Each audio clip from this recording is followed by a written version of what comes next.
Blacktopia, E4, the present. Destin opens his eyes, staring up at glowing oceanic wildlife.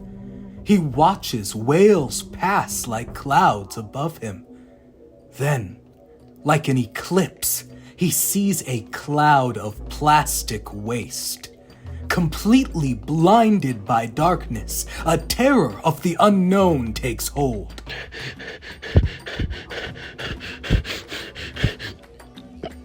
To his complete surprise, He can still breathe underwater. He sits up and picks up clumps of sand with both hands. He traces glowing roots in the sand to the edge of a stadium-sized dome hugging the ocean floor. He holds his head. Am I dead? Panicking, Destin's vision blurs. Disoriented, he stumbles around the perimeter of the dome-like bubble. Outside, Destin can see oxygen forming from glowing moon root underneath the sand. I must be dreaming. To Destin's chagrin, he pulls Mr. Brown's aged and soiled moon map from his pocket. It glows brightly. Help! Help! Somebody help, please! He shouts to no avail. Losing his mind, he scans the horizon again. This time, he spots a series of tall moon root-covered castles contained in even larger bubbles. There are people over there. Help! I'm trapped, please! Help me! Destin spots a human-like silhouette in the periphery of his vision. Swimming faster than a shark, the shadow pierces through the bubble without popping it. The figure falls on top of him. He looks up in just enough time to see this non-binary soldier with a muscular chest and a mermaid-like tail. The soldier's face reminds him of his husband, just before he's knocked out again with the back of a scepter.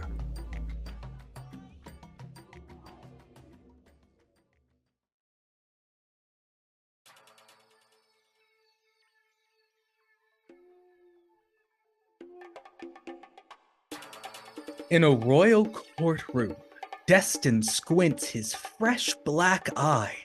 He sees he is cuffed to a mossy chair. As he blinks, his vision focuses.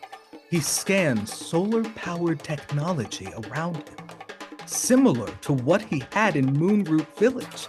His crazed smile returns as he recognizes it. Speak, man. You have 10 seconds. Destin whips his head around to see a multi-generational jury of royal black women sitting at seaweed desks of different heights. The younger women in the first row and the elders at the tallest back row. Destin locks eyes with the royal daughter, a girl in a tiara who reminds him of his sister. 1 second remains. The founding matriarch, Queen Yae, wearing kente pattern cloth, shouts behind a short-haired woman in militaristic bronze armor. Delomi reaches for her glowing Blacktopian trident. Let's hear what he has to say, Delomi. The eldest in the room, the Oracle Nefertiti, perks up and chuckles at the surprise unfolding in front of them. You never know what good may come out of this surprise. No good comes from surprises, Oracle. Not during my reign. Is this Blacktopia? I found it. All the women raise to their feet with their glowing weapons drawn. No one has called this place Blacktopia in almost 100 years. Who are you, landman? My name's Destin Amani. I fled America when it collapsed. My elders taught me about this place. Liar. No one knows about this place. The founding matriarch approaches Destin and pinches his cheeks. No surface dwellers are allowed here, especially not some man. Did your foolish so-called elders teach you that much, eh? Why? Black and brown people are being hunted where I'm from.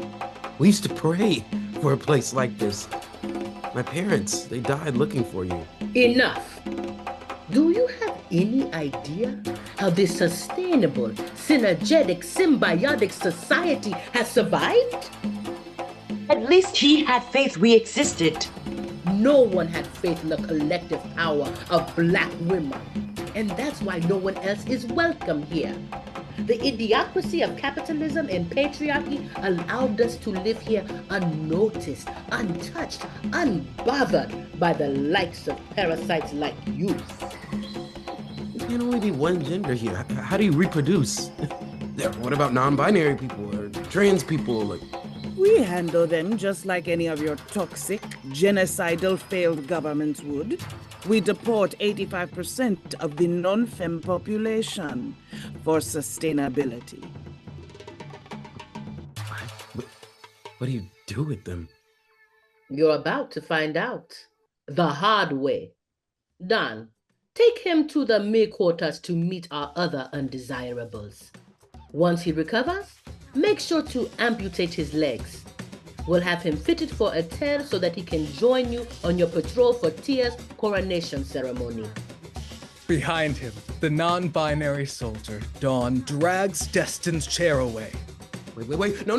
Please. I can be of use. I'm a chief meteorologist from Mono Village. I'm on the surface.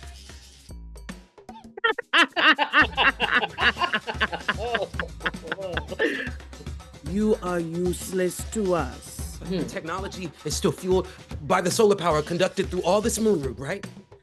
How do you know all that? Can you really help us? I told you, I'm a meteorologist.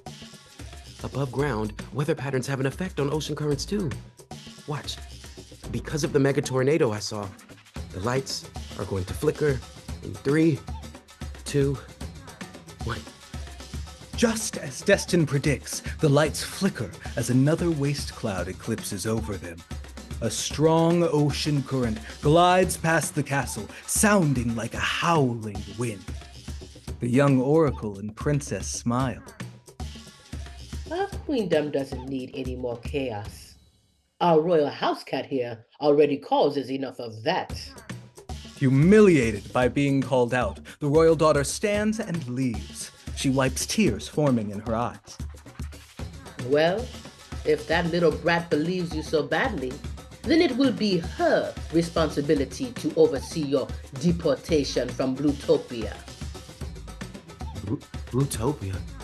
My archives always refer to it as Blacktopia. We cannot save all black people here in our queendom. Since Queen AMINA took over, we have adopted our own blue identity instead. That's not right. No, that's messed up. Your daughter is right about you. You act no better than that Emperor Bezos. Destin shouts at the queen as Dawn, the mermaid guard, puts him in a chokehold until his vision fades to black.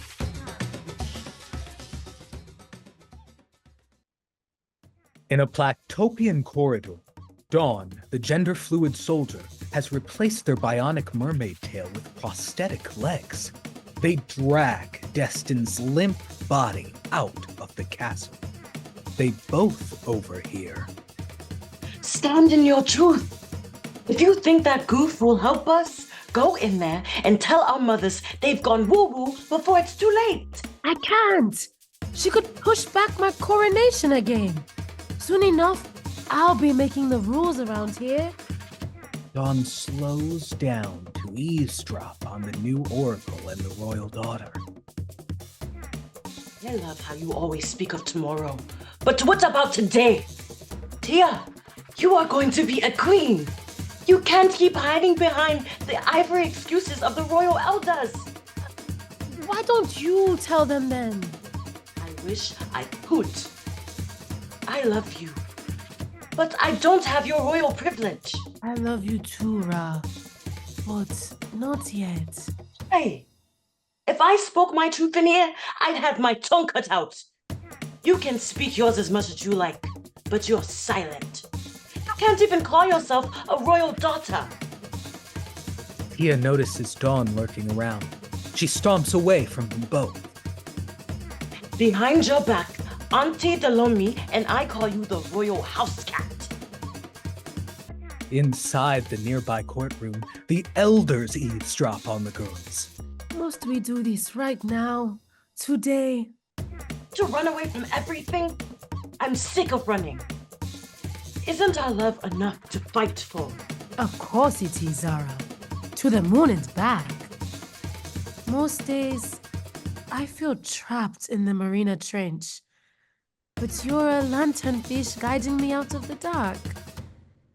It's just, if our mothers knew... I know. They would send me away too. Zara kisses Tia, but Tia freezes. Then, Zara notices Dawn watching. Dawn awkwardly drags Destin away. Do you think that God saw us? Dawn? They used to be my tutor. That was before they came out. Do you think they'd snitch on us? Who cares? The royal house cats? None's more likely to understand us than all our mothers combined. At least they would stand on business and don't lie about who they are. Tia watches from a glowing window as gender non-conforming guards who have stitches where their ears should be push open large gates for Zara, Dawn, and Destin as they venture back into the Queendom. End of episode 4, mid-season finale.